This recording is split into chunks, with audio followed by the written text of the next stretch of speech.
Fala pessoal, tudo bem? Professor Jones aqui.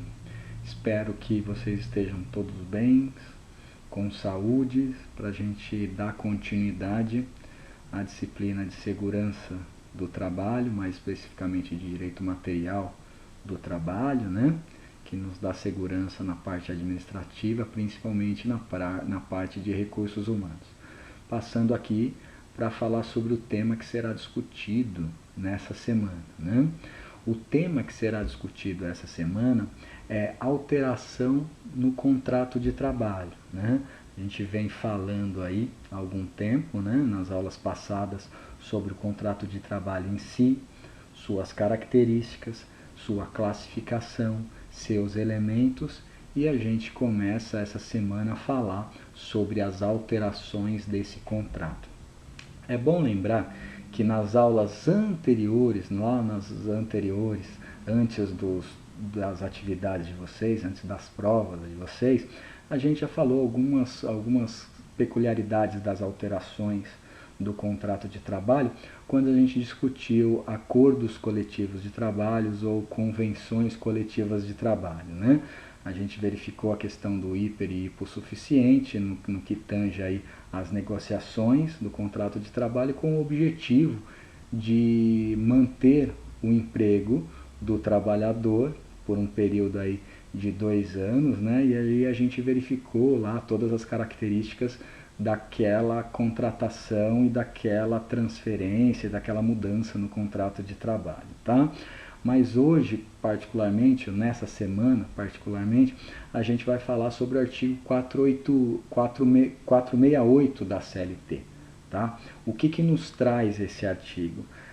Esse artigo classifica que nos contratos individuais de trabalho só é lícita a alteração nesses contratos das respectivas condições por, primeiro, mútuo consentimento, ou seja, o consentimento entre empregador e empregado, e ainda, mesmo que tenha consentimento do empregado, esse empregado não pode ter um prejuízo nessa sua alteração de trabalho, tá certo? No contrato de trabalho.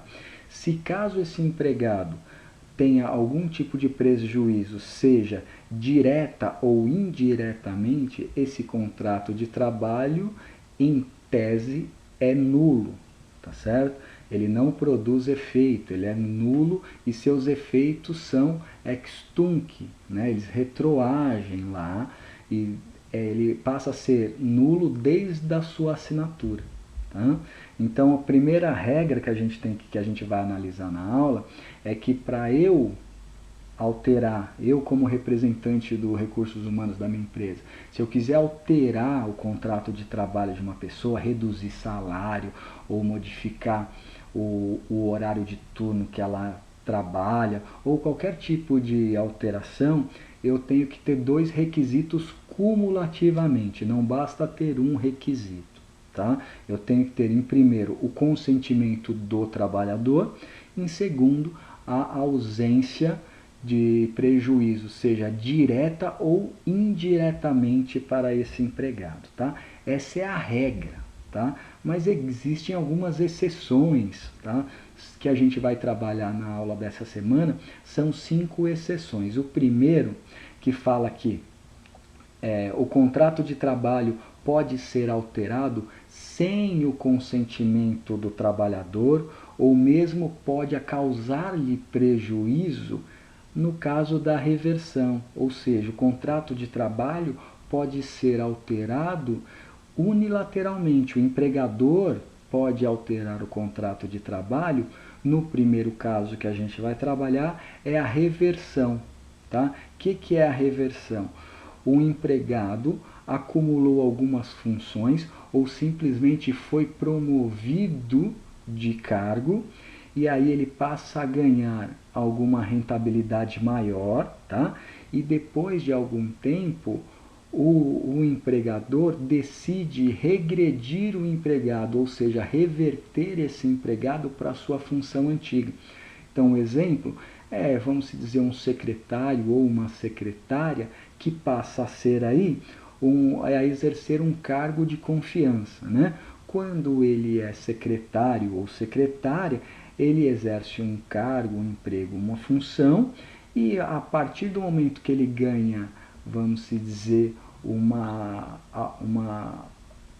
algo mais positivo, né, que ele ganha confiança do empregador, ele passa a desempenhar um cargo de confiança, vamos dizer, chefiando uma equipe, né? Vamos dizer que ele passou de secretária, ela passou de secretária ou ele passou de secretário a chefe de equipe, de uma equipe de administração e coisas do tipo, tá? Ele ganhava como secretário ou secretária, ele ganhava um X. A partir do momento que ele passa a exercer esse cargo, esse emprego ou função de confiança do empregador, ele passa a ganhar 3x, né? Vamos dizer que depois de 10 anos, o empregador chega para ele e fala assim, ó, eu vou regressar você, eu vou reverter a sua atividade e você vai voltar a trabalhar como secretário, como secretária. Tá?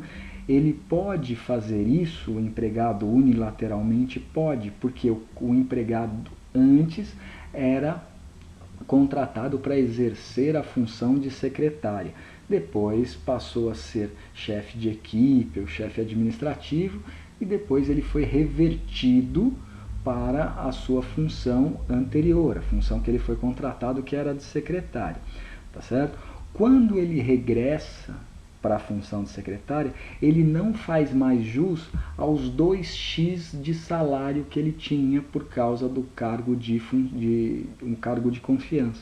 Tá? Ele volta a ganhar um X só, ou seja, essa gratificação não gera direito adquirido.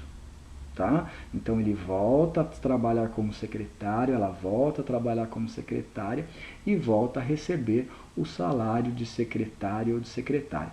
Isso a gente chama de reversão. Tá? A gente não pode confundir regressão com rebaixamento de carteira ou rebaixamento de função. Né? O rebaixamento de função é estritamente proibido na CLT. Esse rebaixamento ele é ilícito. Por que ele é ilícito? Porque ele é uma forma de punição do empregado. Então vamos dizer que a pessoa foi contratado para ser o gerente de recursos humanos e depois de algum tempo ele passa a ser secretário ou ela passa a ser secretária de recursos humanos. Tá? Isso não pode, isso é ilícito. Tá? A segunda opção, que o contrato pode ser alterado unilateralmente, se refere à questão da transferência do empregado, porque, em regra, a transferência do empregado dependerá de sua concordância expressa. Olha a palavra expressa, não pode ser verbal ou tácita, tem que ser uma concordância expressa, tá certo? Agora, essa transferência não atinge aquelas pessoas que exercem um cargo de confiança, no caso algum gerente, ou vamos dizer um gerente comercial, alguém que trabalha no departamento comercial que tem que viajar bastante ou coisas do tipo. Essa lei, essa regra não se aplica, tá? E depois, se no próprio contrato de trabalho do trabalhador, do empregado, estiver uma cláusula, e aí é interessante, a cláusula pode estar expressamente descrita ou ela pode ser implicitamente interpretada. No caso do representante comercial, ele tende a se transferir para algumas das filiais da empresa, caso essa empresa seja multinacional, e aí a empresa ter a autonomia, vamos dizer assim, para transferir esse trabalhador sem ter a sua concordância, tá certo?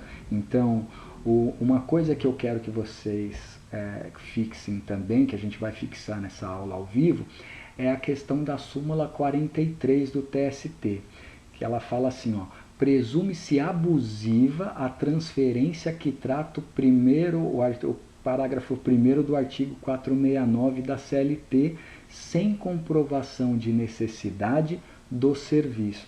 Ou seja, por mais que eu tenha autonomia para transferir esse empregado, mesmo que de forma unilateral, essa transferência tem que ser comprovada a sua necessidade, salvo se eu não conseguir comprovar essa transferência, que é necessário a transferência desse funcionário, e essa transferência vai ser ilícita e vai ser tida ou vai ser vista como a título de punição, tá certo? Então ela vai passar a ser uma transferência abusiva. Transferência abusiva é aquela que não tem consentimento do empregador, tá? E também com relação ao cargo de confiança, né? Se ela não tiver um justo motivo, se ela não tiver uma fundamentação necessária, tá certo? Um artigo que a gente vai estudar na aula é o artigo 659, os incisos 9 e 10 da CLT, que ele fala assim, ó, que o empregado pode se valer de uma medida liminar, ou leia-se, tutela provisória, antes da transferência, para garantir que ele não seja transferido. Então, o empregado, ele sabe, ele vai receber uma notificação que ele será transferido. E ele, antes de ser transferido, ele não querendo ser transferido, e tenha negado o seu pedido de permanência naquela localidade, ele entra com uma liminar e busca a permanência até que se comprove a necessidade ou a fundamentação necessária para ele ter a modificação, tá? E aí ele fica exercendo a atividade naquele município, naquela localidade onde a empresa está situada. Como eu falei de município, a gente entra na terceira hipótese, que a transferência pode ser pactuada de forma unilateral, tá certo? Às vezes acho que até a palavra está errada, não é nem a questão de pactuada, mas assim, a empresa pode de forma unilateral transferir esse empregado quando existir a extinção do estabelecimento. O que é a extinção do estabelecimento? A gente vai ver em aula que a extinção do estabelecimento é quando eu como empregador, eu cesso as minhas atividades em uma determinada localidade e transfiro a minha empresa para uma outra localidade. Por exemplo, eu saio do município aí de São Paulo, capital, vou para o município de Diadema, vou para o município de Santos, ou mesmo para um outro estado, como Rio de Janeiro, Bahia e coisas do tipo, tá? E aí eu não preciso do consentimento do empregado para dizer, ó, a partir da data X você vai ter que prestar serviço lá no Rio de Janeiro. Por quê? Porque a empresa vai mudar para o Rio de Janeiro. Agora, caso o empregado não tenha condições de ir para o Rio de Janeiro, a empresa vai dar uma gratificação a ele, né, para ele se manter lá no Rio de Janeiro. Agora, se ele não quiser ir de forma alguma, porque ele fala assim, eu tenho a família aqui, meus parentes estão aqui, eu não gostaria de sair de São Paulo, gostaria de permanecer em São Paulo. É como se o empregado tivesse pedido demissão, tá? E aí a gente só paga aquilo que é devido ao empregado, no caso de demissão, onde a gente já viu nas primeiras aulas o que é devido, tá?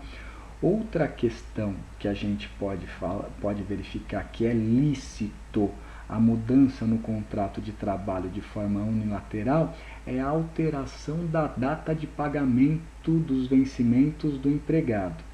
Só que veja, eu tenho até o 5º dia útil para pagar. Eu posso pagar no primeiro dia, posso pagar no segundo dia, eu posso pagar no terceiro dia e no 4º dia. Se passar do 5º dia, eu já não posso mais alterar, tá? Vamos dizer que eu queira alterar do 5º dia para o 6º dia. Eu não posso fazer essa alteração, porque o artigo 459, parágrafo 1º, fala simplesmente dessa alteração até o 5º dia útil, tá? Outra fundamentação legal que a gente utiliza para vocês é a súmula 381 do Tribunal Superior do Trabalho. Essa súmula estabelece que o pagamento do salário até o 5º dia útil do mês subsequente ao vencido não está sujeito à correção monetária. Se essa data limite for ultrapassada, incidirá aí o índice de correção monetária do mês subsequente à prestação de serviço a partir do primeiro dia útil do mês, certo? Indo já para o final, o que a gente vai falar? Sobre a alteração de turno. Eu posso de forma unilateral modificar o turno? Vamos dizer que eu contratei uma pessoa para trabalhar de um dia e eu vou modificar essa pessoa, o turno dessa pessoa, para ela trabalhar à noite, né? Eu posso fazer isso? Ou vamos dizer que eu contratei uma pessoa para trabalhar no turno noturno e eu modifico essa pessoa, o turno dessa pessoa, para ela prestar a atividade no turno diurno, tá? Eu posso fazer isso? A súmula 265 do TST, ela estabelece que a transferência para o período diurno de trabalho implica a perda do direito adicional de noturno, ou seja, o adicional noturno, ele não é um direito adquirido. Então, uma coisa que eu quero que vocês entendam ainda nessa interpretação da súmula é que assim, ó, a alteração do trabalho diurno para o noturno é ilícita sem o consentimento do empregado e sem o auxílio noturno dele, tá? Já em contrapartida, a transferência do noturno para o diurno eu posso fazer de forma unilateral. Aí eu tenho uma transferência, uma alteração no contrato de trabalho lícita. Aí vocês vão perguntar, por que, professor, do diurno para o noturno eu preciso ter consentimento do empregado e preciso remunerá-lo com adicional noturno? Já do noturno para o diurno, eu não preciso do consentimento dele, porque a ciência e a biologia estabelece que é mais vantajoso, mais benéfico para a saúde do empregado laborar no período da manhã, né? No período da tarde, não mais no período da noite. Então, se for para beneficiar o empregado, eu posso de forma unilateral modificar. Agora, se for para prejudicar o empregado, fazer com que ele trabalhe à noite, desgaste a saúde, não tenha aí um convívio social com a família, porque ao invés de ter esse convívio social com a família, enquanto ele estiver dormindo durante o dia, né, as pessoas estão acordadas. Essa é a regra, né? Então, para eu fazer esse tipo de mudança do diurno para o noturno, eu tenho que ter o consentimento desse empregado, caso contrário, o contrato é ilícito, tá certo? A gente vai falar também, nessa alteração do contrato de trabalho, sobre algumas características específicas do adicional noturno. A gente tem que entender que existem algumas características específicas, tanto para trabalhador urbano, que trabalha nas grandes cidades ou trabalha na metrópole, trabalhador que trabalha na lavoura, o trabalhador rural da lavoura, e também o trabalhador rural, só que da pecuária, tá? Então, se a gente for falar de adicional noturno, eu vou ter um adicional para cada tipo de atividade, tá? Esse adicional vai variar de 20% a 25%, tá? Por que eu falo que é de 20% a 25%?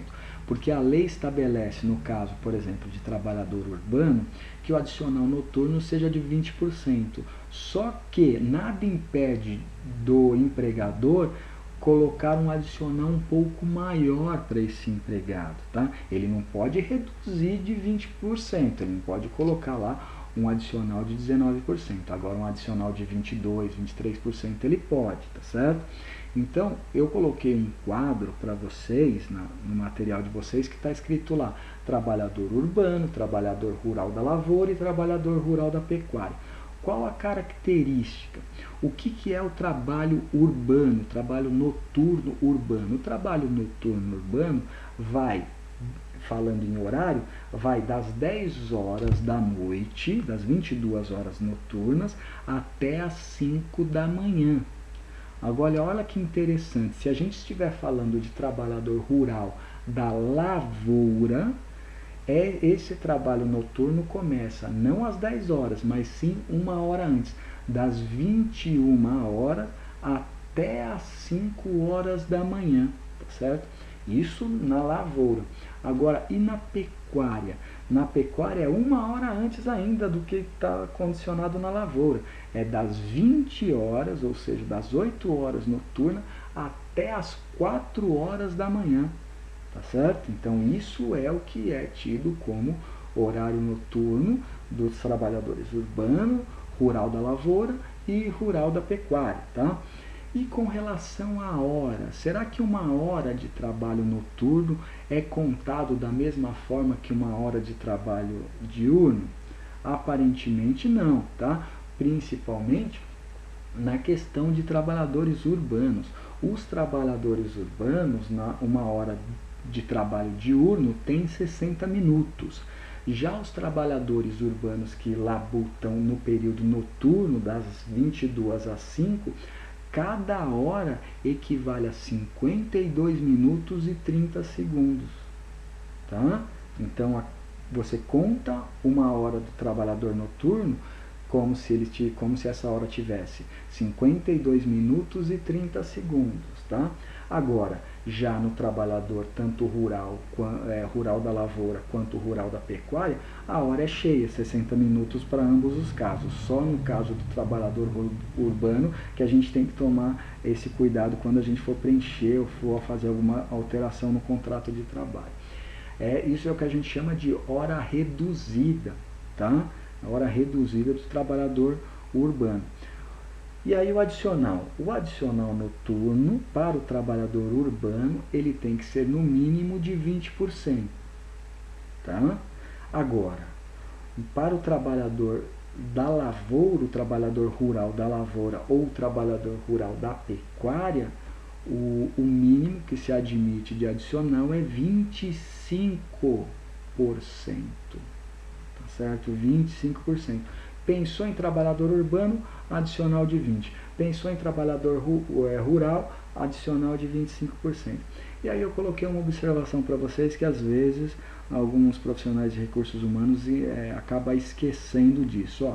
Se esses trabalhadores que trabalham no período noturno precisar fazer hora extra, as horas extraordinárias, as demais horas extras também serão computadas como hora noturna, mesmo que seja executada em trabalho diurno.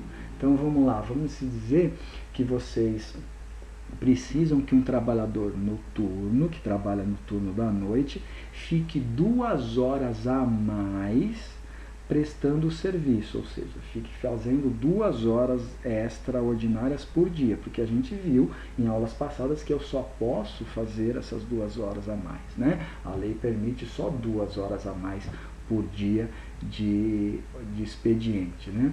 Então, que hora que começa a contar o trabalhador diurno? O trabalhador diurno, se o horário do urbano é das 22 às 5, né, a partir das 5 já é contada urbano, né? Só que se essas horas forem extraordinárias do trabalhador que estava prestes a sair e permaneceu na empresa trabalhando horas extras, essas, vamos dizer, 2 horas, elas seriam também computadas com 20% a mais, tá? Relativa ao trabalhador noturno. É como se às 5 horas da manhã, às 6 horas da manhã, elas fossem noturnas também. Então, eu tenho que dar um aumento de 50% ou 100%, a depender do dia da semana, tá? E um adicional de 20% nessas horas, tá certo? Então, esse vai ser o tema que a gente vai trabalhar aí essa semana, mais precisamente na terça-feira agora, tá? E aí a gente vai falando com vocês e a gente espera tirar bastantes dúvidas e a gente vai trazer alguns exemplos também na aula ao vivo, tá certo, pessoal? Então espero que vocês tenham entendido qual é o tema dessa semana, alteração no contrato de trabalho, e aí a gente se vê na terça-feira, certo? Um beijo grande para vocês, se cuidem aí, que Deus abençoe a todos.